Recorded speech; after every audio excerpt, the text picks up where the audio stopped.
welcome to the Leaderonomics show. I'm Sarah, and today on our show we have with us Kim Lu.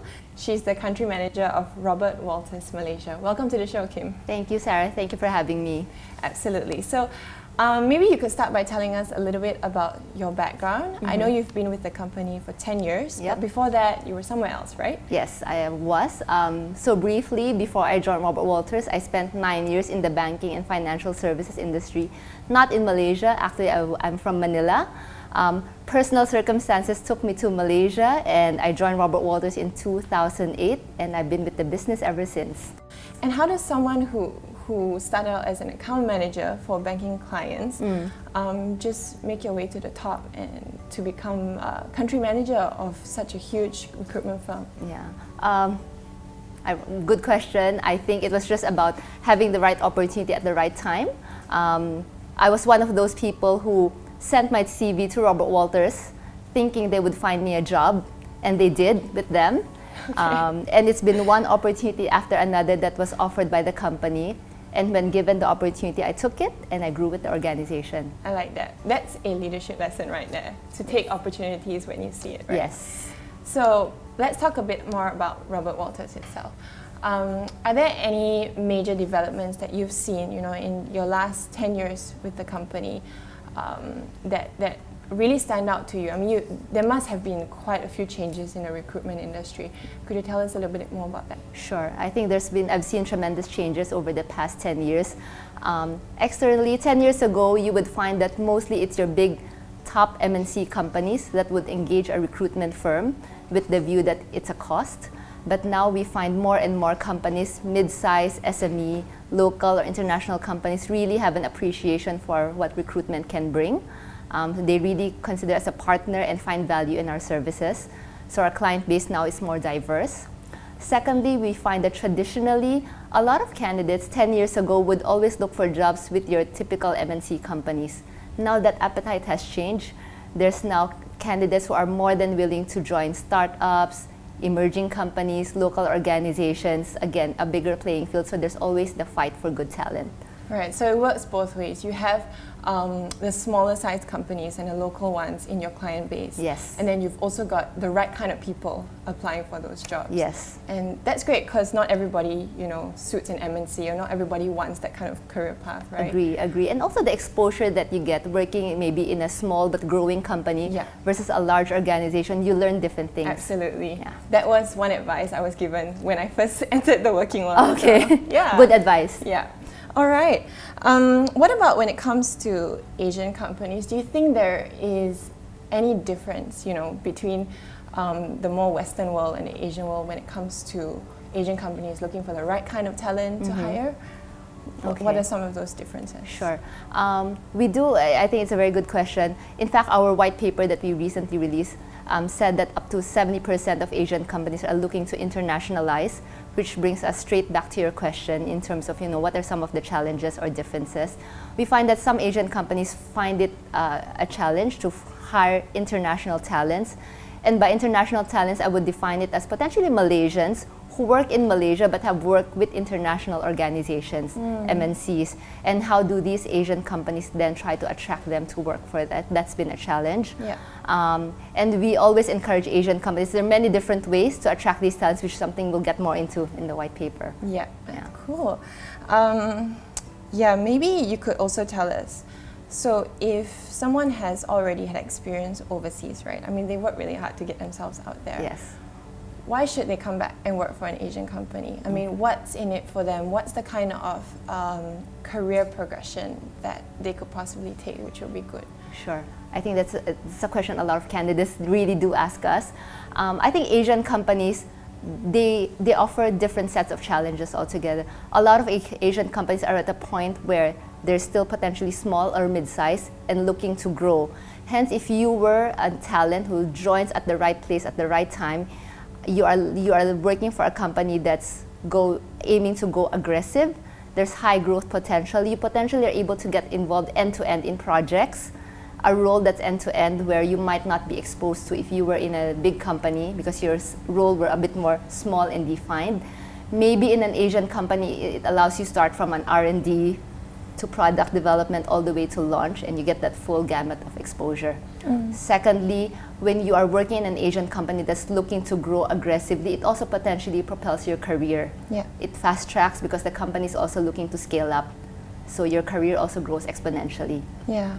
I'm curious though, when it comes to workplace culture, I would imagine that a lot of people would also consider that, you know, between working in a more international based company as opposed to an Asian company, even if the Asian company plan to scale and grow.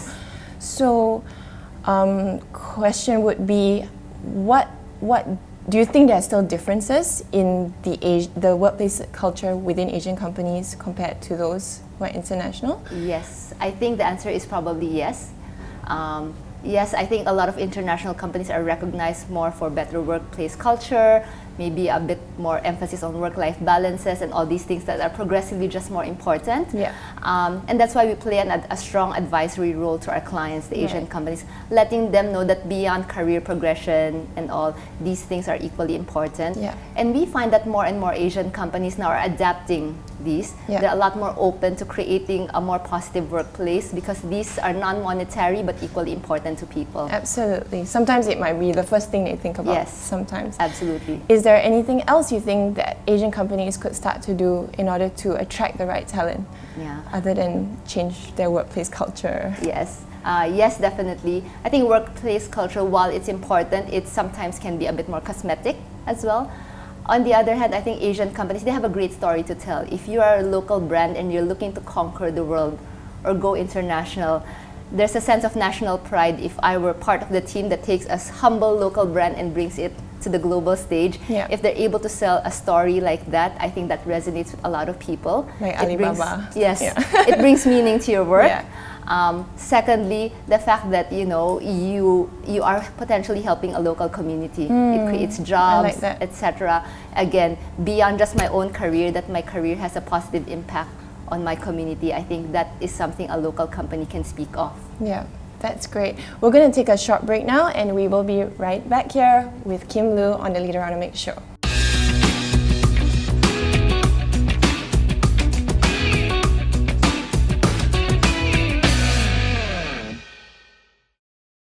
Hello, welcome back to the Leaderonomics show. We're here today with Kim Lu, Country Manager of Robert Walters Malaysia. So Kim, this is the Leaderonomics show. We're going to be talking about leadership now, and we'd love to hear from your expertise and just what your take is. Yeah.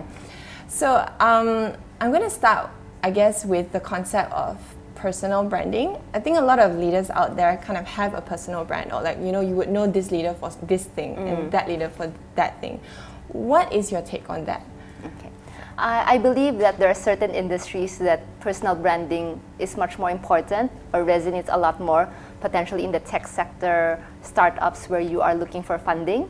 Hence, investors might be looking at you and what you represent. Potentially in the media industry, PR, lifestyle branding, it's a lot more important. Having said that, personally on my side, when I do hire people, I go beyond personal branding. You really get to know the person. Oh, that's a relief. Yeah. Some people are not very good at branding themselves, but it doesn't mean they're not good people. Yeah. So I tend to look at both. That's great. And if other recruitment firms could just, model that, it will kind of take the pressure off people as well. Yes, yes. Do you think though that everyone who wants to pursue a leadership path needs a personal brand? I know you mentioned that it's important for certain industries, but do you think that leaders can just get by being themselves and based on what they're experienced in, maybe? Sure. So like I said, maybe yes, while in some industries it might be important, my view on that is much more important who you are and what you stand for, what your values are, and that needs to be clearly communicated. It needs to resonate with your people. Right. People need to know why they would want to work for you and with you. Yeah. I think that's really important as well. So say if someone isn't very good at, branding themselves, it's just a matter of just being vocal about what your values are. Yes. Nothing to be made up, just being yourself but being loud about it. Yes, agree. Yeah. And I think nothing resonates more than just being authentic and being very real. Yeah. People will eventually work for you. They'll get to know you anyway. Yeah. So beyond the branding, it's knowing who the real person is. I love that. Yeah, all right. So what is the one key attribute that you think is crucial for HR leaders to have? So your recruiter, your client, the main person would be a HR. Yes. You know, what do you think is that one key leadership attribute you think that HR leaders should have today? Okay. I think HR leaders really should have a deep desire to understand the businesses.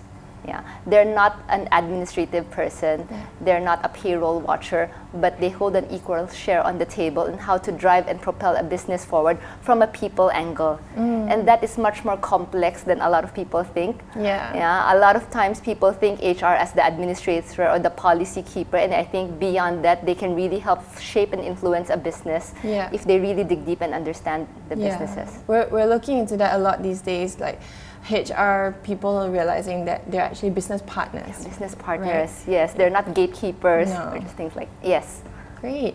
And what are some of the most common mistakes you think that leaders make in general? I mean, we all make mistakes. I've had my share, you probably had yours as well. What are these mistakes and how do you think they can avoid them or even overcome them? Sure. I think one very common one, and I think almost transcends age and all, is expecting things to be done today the way you did it 10 or 20 years ago. Expecting that what made you successful before are exactly the same things that would make a newbie successful now.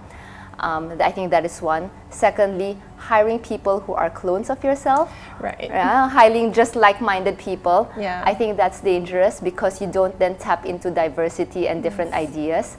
I think those are two fairly dangerous things to fall into. Correct, and it affects the growth of your company because then you would be doing the same thing over and over again because the same people would just agree with you. Absolutely, absolutely. So there's this book called Multipliers, and it talks about how a multiplier leader multiplies the intelligence around them. Because you're able to leverage off the smarts of the people around you, but only if you're able to recognize these people for what they have and what you bring to the table, rather than just telling them what to do.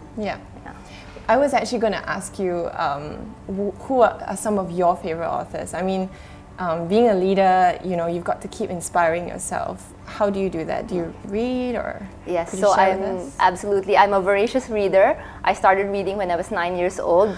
So I have a whole genre of books at home. So to answer your question, from a business perspective, recently I've been enjoying Marshall Goldsmith. What got you here won't get you there. It's a good reminder that just when you think you're good at something, you don't stop. The same skills that got me to where I am today probably won't take me to the next step. So you always have to be hungry to learn more and open to learning from different avenues and people. So I like Marshall Goldsmith. Of course, Jim Collins is a classic, Good to Great, etc. I love it. Love it. On a personal side, on a light-handed note, sometimes you don't want to just read all about business. So when I do want to switch off, then I read Sophie Kinsella, which is the Shopaholic series. I like that you have a well-balanced life in that area. Great.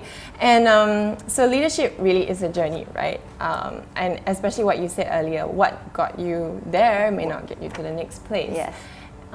As a leader, how do we identify our strengths and weaknesses and leverage them to move forward or even to bring others with us? Sure.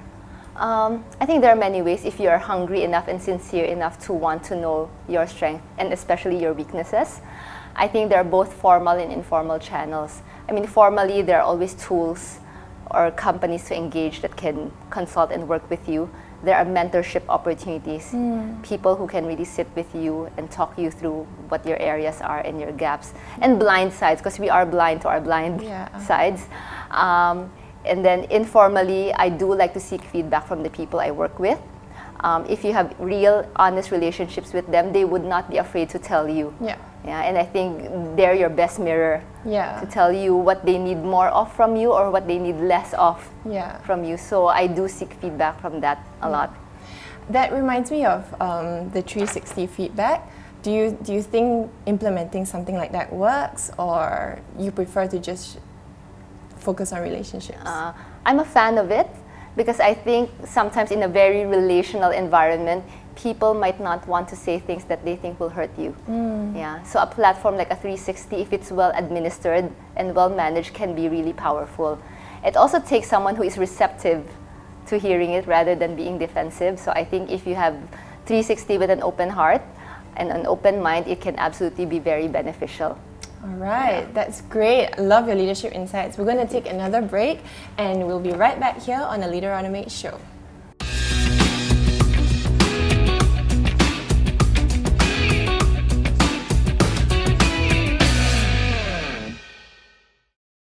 Hello and welcome back to the Leaderonomics show with Kim Lu, Country Manager of Robert Walters.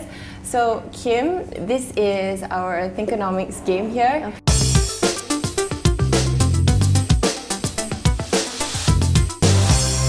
It's just a little fun game where, you know, it helps us get to know you better, and we're gonna grill you and put you on the spot. I hope you don't mind. Not too much, but let's go. Okay, so you've got 1 minute to answer as many questions as you can. We'll keep it snappy. Yeah? Okay. Okay, ready and go. If you could program your life into a virtual reality adventure game, what kind of game would you be playing in? Super Mario Brothers. Oh, nice! All right. Can insanity make one more creative? Yes. Yes. What is the greatest invention ever in history? Bread. Bread. Okay. What would your life be without the internet? Potentially better. If you had all the funding in the world, what would you invent? Water and access to water for everyone in the world. Nice. Has your greatest fear ever come true? No, it's to be eaten by sharks, so no. Oh gosh, okay. May that never come true. How would you enable everyone to have a voice in the world and a place to make a difference? Wow. Through education, if I could have access to education for everyone, then I would want to make sure, then that might lead them to have a voice. Nice. What are the key attributes of high performance teams? Trust, a relationship of trust, ability to communicate, and even manage conflict. We talked about that. Yeah. And if you knew that everyone was going to die tomorrow, who would you visit today? Barack Obama. Oh, nice. Which place would you go back to tomorrow? A beach in the Philippines, a place in the Philippines called Palawan. Beautiful beaches, underwater caves. Nice. Okay, I think we're done actually. Okay. Let's see how well you did. Maybe I should ask the questions faster. So 1, 2, 3, 4, 5, 6, 7, 8 questions. Just 8? Yeah, well done. Okay. All right. I actually have a few more for you, if Okay. you don't mind. Thank you so much for being such a sport. Let's talk about a little bit more about yourself. You know, earlier you told us about who some of your favorite authors are and even the kind of books you read to just kick back, right? Is there anything else you do to keep inspired as a leader and maybe just as a person in general? Okay. I think my job fortunately allows me to meet a lot of people. So I learn from books, which can be a bit static. I learn from the people I meet. I find that the reason I love my job is because I learn from everyone. It need not be someone senior. I could be learning from an intern I'm interviewing, or I could be learning from an MD who has had 25 years of career experience. That keeps me very inspired. Nice. Speaking of an intern, we have quite a few fresh graduates who watch this show. Okay. So I'd be curious to know if there was one piece of advice you could give to them, what would it be? Okay. I think a lot of fresh grads join a company thinking they're there to learn. I love that, but I also would challenge them. What is their appetite for learning? They join a company not just to receive learning, but I would challenge them, what are they doing extra to seek out new learning? Yeah. And what are they doing on their own time to learn and scale up their learning? So it's not just about receiving, but proactively doing something. Yeah, and giving back to the company. And giving right? back. And it's not all about receiving, but Correct. it's a two-way street. Yeah, I have to agree with that. I think a lot of fresh grads come feeling maybe a bit inadequate because they don't have that experience. But the truth is, everyone has something to offer. Yes. You just need to take time to find it. Right? Absolutely. And what about other CEOs like yourself? Or maybe someone who's on that journey to becoming a leader in their space, what would your advice be to them? Okay. I think a lot of times business leaders, we have a lot of expectations of people, and sometimes what frustrates us is when what we expect doesn't happen exactly the way we wanted it. I have this very basic philosophy that I also learned from someone I met. It's about seeking first to understand others before you seek to be understood. Oh, nice. And that has universally applied to me, be it in business, in personal relationships, in engagements with people. If you took the time to understand the other person first, it will change your views of things and how you behave as well, and how you treat people and react. Yeah. So that's been very universal for me. I think that's great. Sometimes we listen, not to actually listen, but to think of the next answer. And your advice was, spot on for that. All right. Thank you so much, Kim. It's been a pleasure. Nice meeting you. Thank you so much. Nice meeting you too. And this has been the Leaderonomics show with Kim Lu from Robert Walters. Thank you for watching.